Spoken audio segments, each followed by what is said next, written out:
Hello, friends. This is the Story Peddler, and we return again to Where the Red Fern Grows by Wilson Rawls, Chapter 5. On arriving at the depot, my nerve failed me. I was afraid to go in. I didn't know what I was scared of, but I was scared. Before going around to the front, I peeked in a window. The station master was in his office looking at some papers. He was wearing a funny little cap that had no top on it. He looked friendly enough, but I still couldn't muster enough courage to go in. I cocked my ear to see if I could hear puppies crying, but could hear nothing. A bird started chirping. It was a yellow canary in a cage. The station master walked over and gave it some water. I thought, anyone that's kind to birds surely wouldn't be mean to a boy. With my courage built up, I walked around to the front and eased myself past the office. He glanced at me and turned back to the papers. I walked clear around the depot and again walked slowly past the office. Glancing from the corner of my eye, I saw the station master looking at me and smiling. He opened the door and came out onto the platform. I stopped and leaned against the building. Yawning and stretching his arms, he said, "Well, it sure is hot today. Doesn't look like it's ever going to rain." I looked up at the sky and said, "Yes, sir, it's hot and we sure could do with the good rain. We need one bad up where I come from." He asked where I lived. I told him, "Up the river a ways." "You know," he said, "I have some puppies in there for a boy that lives up on the river. His name is Billy Coleman. I know his dad, but never have seen the boy. I figured he would be in after them today." On hearing this remark, my heart jumped clear up in my throat. I thought surely it was going to hop right out onto the depot platform. I looked up and tried to tell him who I was, but something went wrong. When the words finally came out, they sounded like the squeaky old pulley on our well when Mama drew up a bucket of water. I could see a twinkle in the station master's eyes. He came over and laid his hand on my shoulder. In a friendly voice, he said, "So, you're Billy Coleman. How is your dad?" I told him Papa was fine and handed him the slip my grandpa had given me. "They sure are fine-looking pups," he said. "You'll have to go round to the freight door." I'm sure my feet never touched the ground as I flew around the building. He unlocked the door and I stepped in, looking for my dogs. I couldn't see anything but boxes, barrels, old trunks, and some rolls of barbed wire. The county station master walked over to one of the boxes. "You want the box and all?" he asked. I told him I didn't want the box. All I wanted was the dogs. "How are you going to carry them?" he asked. "I think they're a little too young to follow." I held out my gunny sack. He looked at me and looked at the sack. Chuckling, he said, "Well, I guess these dogs can be carried that way, same as anything else, but we'll have to cut a couple of holes to stick their heads through so they don't smother." Getting a claw hammer, he started tearing off the top of the box. As nails gave way and boards splintered, I heard several puppy whimpers. I didn't walk over. I just stood and waited. After what seemed like hours, the box was open. He reached in, lifted the pups out, and set them down on the floor. "Well, there they are," he said. "What do you think of them?" I didn't answer. I couldn't. All I could do was stare at them. They seemed to be blinded by the light and kept blinking their eyes. One sat down on his little rear and started crying. The other one was waddling around and whimpering.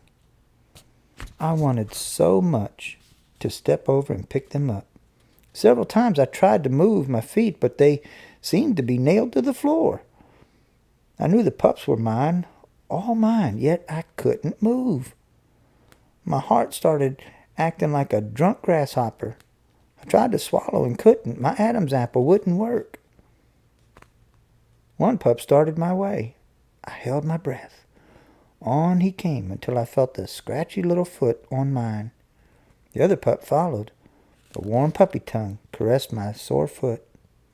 I heard the station master say, Oh, they already know you.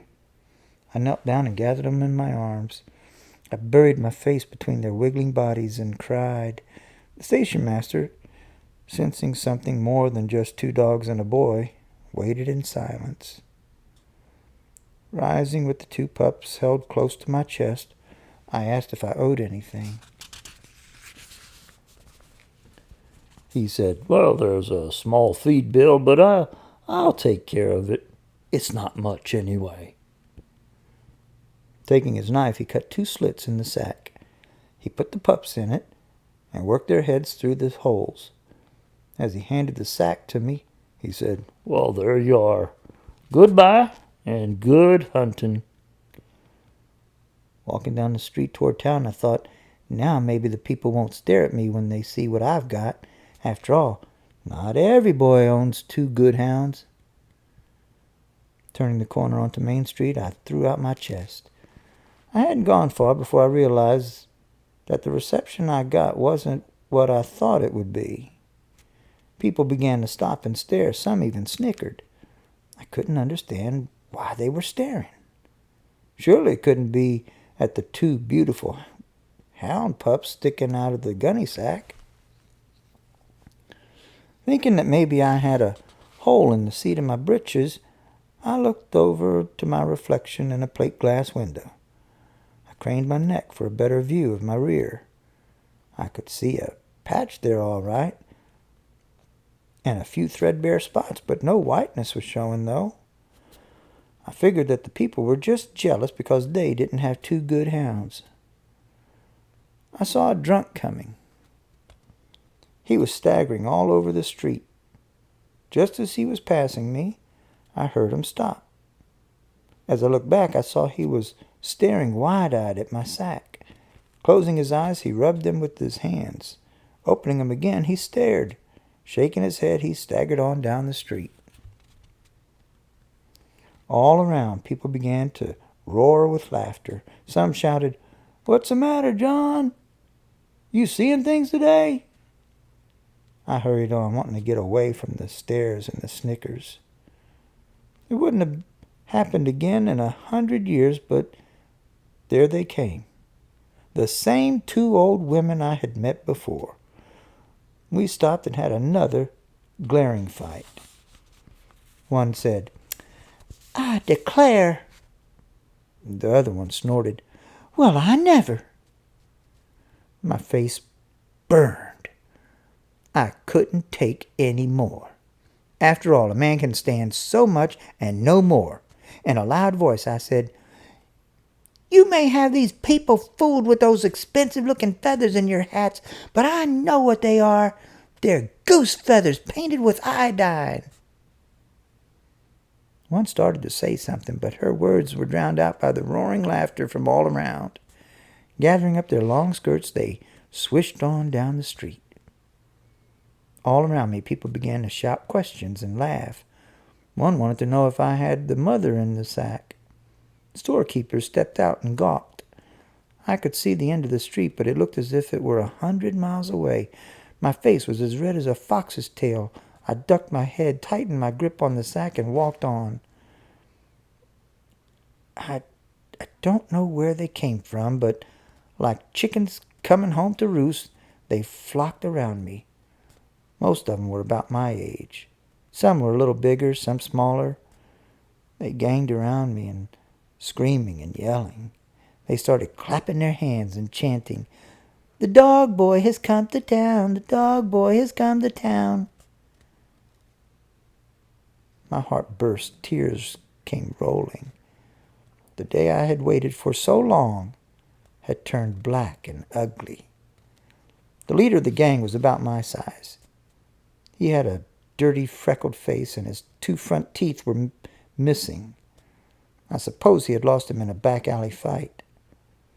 His shock of yellow, sunburnt hair bobbed up and down as he skipped and jumped to the rhythm of the Dog Boy song. He wore a pair of cowboy boots. They were 2 sizes too big for him, no doubt handed down by an older brother. He stomped on my right foot.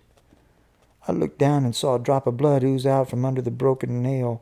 It hurt like the dickens, but I gritted my teeth and walked on. Freckleface pulled the ear of my little girl pup. I heard her painful cry.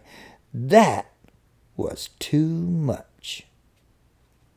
I hadn't worked 2 long, hard years for my pups to have some freckle-faced punk pull their ears. Swinging the sack from my shoulder, I walked over and set it down in the doorway. As I turned round to face the mob, I doubled up my fist and took a Jack Dempsey stance. Freckleface said, "So, you want to fight?" He came in swinging. I reached way back in Arkansas somewhere. By the time my fist had traveled all the way down to the Cherokee Strip, there was a lot of power behind it. Smack on the end of Freck's nose, it exploded. With a loud grunt, he sat down in the dusty street. Grabbing his nose in both hands, he started rocking and moaning. I saw the blood squeeze out between his fingers. Another one sailed in. He didn't want to fight. He wanted to wrestle. He stuck a finger in my mouth. I ground down. Shaking his hand and yelling like a hoot owls were after him, he ran across the street. Another one bored in. I aimed for his eye, but my aim was a little low. It caught him in the Adam's apple. A sick look came over his face, bending over, croaking like a bullfrog that had been caught by a water moccasin. He started going around in a circle. But there were too many of them. By sheer weight and numbers, they pulled me down. I managed to twist over on my stomach and buried my face in my arms. I could feel them beating and kicking my body. All at once, the beating stopped. I heard loud cries from the gang. Turning over on my back, I was just in time to see the big marshal plant a number 12 boot in the seat of the last kid. I just knew I was next. I wondered if he'd kick me while I was down. I lay where I was. He started toward me. I closed my eyes. I felt a hand as big as an anvil clamp on my shoulder. I thought, he's going to stand me up and then knock me down. He raised me to a sitting position. His deep, friendly voice said, "Are you all right, son?" I opened my eyes. There was a smile on his wide, rugged face. In a choking voice, I said, "Yes, sir. I'm all right." He helped me to my feet. His big hand started brushing the dust from my clothes. "Well, those kids are pretty tough, son, he said. "But they're really not bad. They'll grow up someday." "Marshal," I said, "I wouldn't have fought them, but they pulled my pup's ears." He looked over to my sack. One pup had worked its way almost out through the hole. The other one's head and 2 little paws were sticking out. Both of them were whimpering. A smile spread all over the big marshal's face. "So that's what started the fight," he said. Walking over, he knelt down and started petting the pups. "They are fine-looking dogs," he said. "Where did you get them?" I told him I had ordered them from Kentucky. "What did they cost you?" he asked. $40, I said. He asked if my father had bought them for me. "No," I said. "I bought them myself." He asked me where I got the money. "I worked and saved it," I said. "It takes a long time to save $40, he said. "Yes," I said. "It took me 2 years. 2 years? He exclaimed. I saw an outraged look come over the marshal's face. Reaching up, he pushed his hat back. He glanced up and down the street. I heard him mutter, "There's not a one in that bunch with that kind of grit." Picking up my sack, I said, "Thanks for helping me out. I guess I better be heading for home." He asked where I lived. I said, "Up the river a way." "Well, you got some time for a bottle of pop before you go, haven't you?" I started to say no, but looking at his big friendly smile, I smiled back and said, "I guess I have." Walking into a general store, the marshal went over to a large red box and pulled back the lid. He asked what kind I wanted. I'd never had a bottle of pop in my life and didn't know what to say.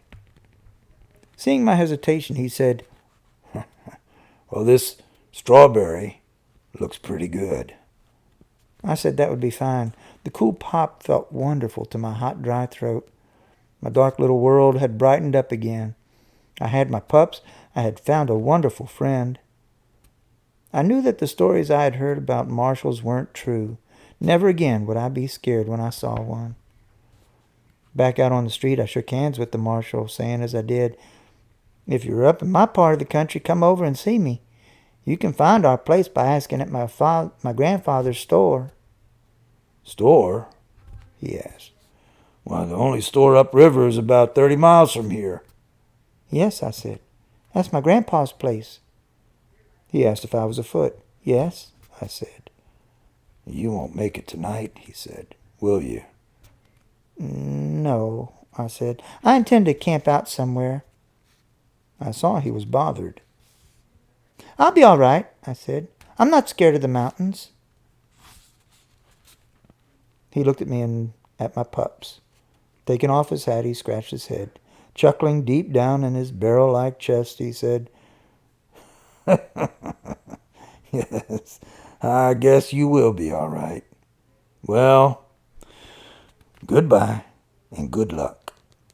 If you're ever in town again, look me up." From far down the street, I looked back. The marshal was still standing where I left him. He waved his hand. I waved back. On the outskirts of town, I stopped and picked up a can and my provisions. I hadn't gone far before I realized that I had undertaken a tough job. The sack became heavier and heavier. For a while, my pups cried and whimpered. They had long since pulled their heads back in the sack. I would peek in at them every once in a while. They were doing all right, curled up into two little round balls, and on my bundles they were fast asleep. Deep in the heart of the Sparrowhawk Mountains, night overtook me.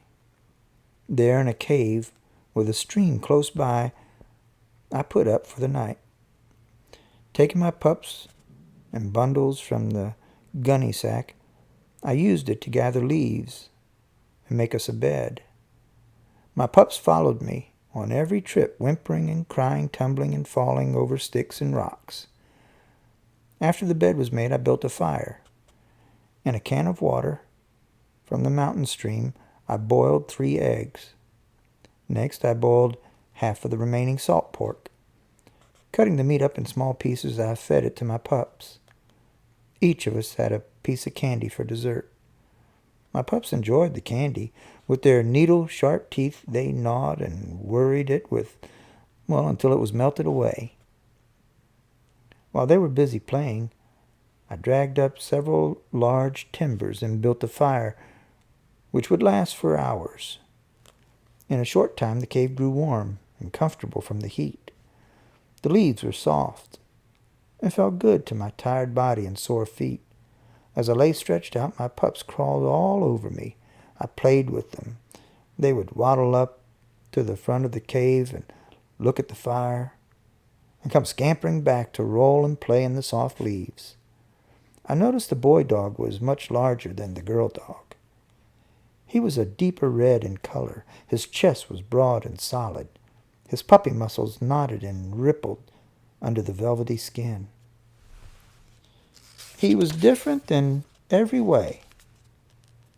He would go closer to the fire I saw right away he was bold and aggressive.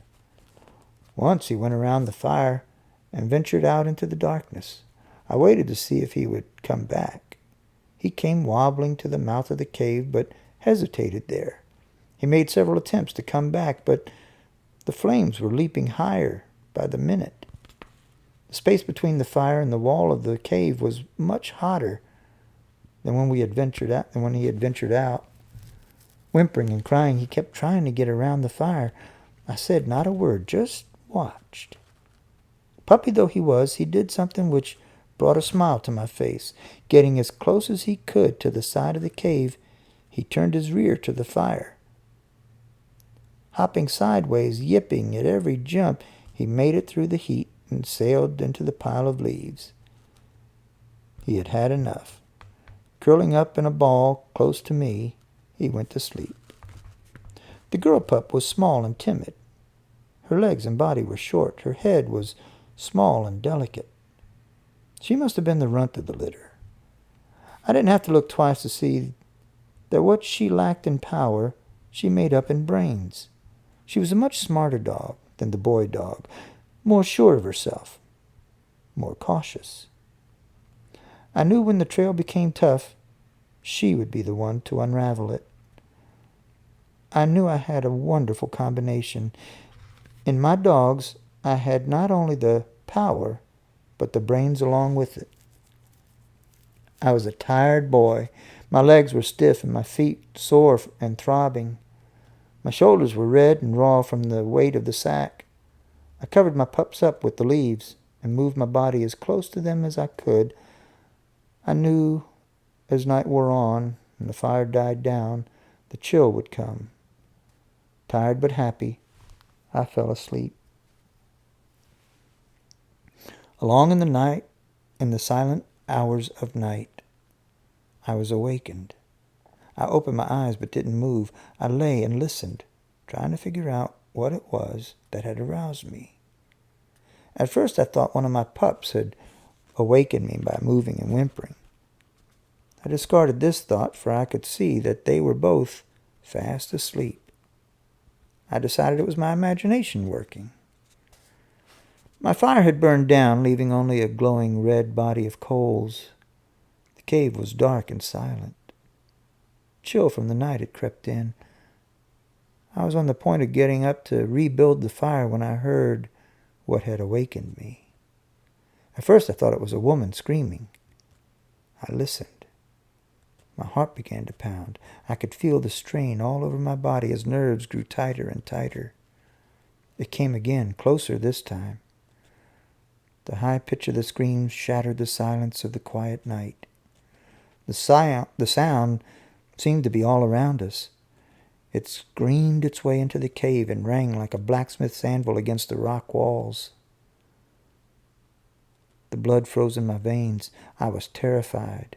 Although I had never heard one, I knew what it was. It was the scream of a mountain lion. The big cat screamed again. Leaves boiled and stirred where my pups were. In the reflection of the glowing coals, I could see that one was sitting up. It was the boy dog. A leaf had become entangled in the fuzzy hair of the floppy ear. The ear flickered. The leaf dropped. Again the hellish scream rang out over the mountains. Leaves flew as my pup left the bed. I jumped up and tried to call him back. Reaching the mouth of the cave, he stopped. Raising his small red head high in the air, he bawled his challenge to the devil cat. The bawl must have scared him as much as it had startled me. He came tearing back. The tiny hairs on his back were standing on end. My father had told me lions were scared of fire. And I started throwing on more wood. I was glad I'd dragged up a wood supply while making camp. Hearing a noise from the bed, I looked back. The girl pup, hearing the commotion, had gotten up and joined the boy dog. They were sitting side by side with their bodies stiff and rigid. Their beady eyes bored into the darkness beyond the cave. The moist tips of their little black noses wiggled and twisted as if trying to catch a scent. What I saw in my pups gave me courage. My knees quit shaking and my heart stopped pounding. I figured the lion had scented my pups. The more I thought about anything harming them, the madder I got. I was ready to die for my dogs. Every time the big cat screamed, the boy dog would run to the mouth of the cave and bawl back at him. I started whooping and throwing rocks down the mountainside, hoping to scare the lion away. Through the long hours of the night, I kept this up. The lion prowled around us, screaming and growling, first on the right and then on the left, and above and below. In the wee hours of the morning, he gave up and left to stalk other parts of the mountains. I'm sure he thought he didn't stand a chance against 2 vicious hounds and a big hunter. That's the end of chapter 5. Hope you enjoyed it.